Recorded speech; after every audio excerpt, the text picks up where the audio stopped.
Strade insanguinate nel veneziano. Nel giro di poche ore 2 incidenti diversi provocano 3 vittime. Una notte difficile per i soccorritori che alle 22:50 si sono recati sulla strada statale 42 a Ceggia, chiamati dai carabinieri. Davanti ai loro occhi uno spettacolo terribile. Da un lato il corpo senza vita e decapitato di Martino Sarto, 33 anni, parrucchiere di San Giorgio di Livenza, poco lontano la sua auto, una Fiat Punto Blu, completamente distrutta.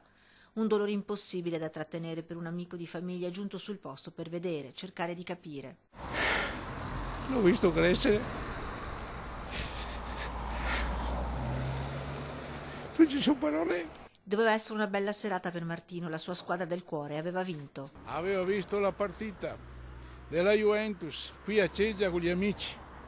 Abita qui a 4-5 chilometri.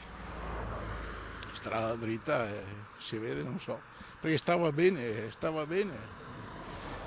Non lo so cosa è successo, forse un colpo di sonno, chi lo sa. Una dinamica tutta da ricostruire, l'unica cosa certa è che per terra non ci sono segni di frenata. Martino Sarto ha perso il controllo dell'auto mentre era impegnato nella curva. La Fiat Punto è finita nel fossato, sbattendo violentemente contro la recinzione di un'abitazione e contro il palo delle linee telefoniche. Martino è stato sbalzato fuori dall'auto e il suo corpo è finito riverso nel fossato. Non è stato molto piacevole, devo dire, e niente, poi appunto mi hanno fatto vedere che era ancora nel fosso e quindi sì, non è stata una cosa molto bella. Di Martino ora rimane il ricordo dei suoi cari e degli amici. Finito le scuole, lavorava a San Donato e posto, c'erano clienti che volevano solo lui, perché era buono, simpatico.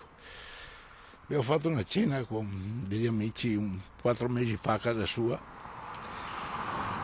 L'ultima volta che siamo stati assieme. 4 ore dopo, lungo l'autostrada A4 all'altezza di San Michele al tagliamento, un furgone con a bordo 4 rumeni, 2 uomini e 2 donne ha tamponato un autoarticolato polacco. Il violento impatto ha provocato la morte di 2 dei 4 componenti del furgone, un uomo e una donna hanno perso la vita. Gli altri 2 sono ricoverati in ospedale ma non sarebbero in gravi condizioni. Per i rilievi del caso e lo spostamento dei mezzi, l'autostrada è rimasta chiusa dalle 3:30 alle 6:30 del mattino.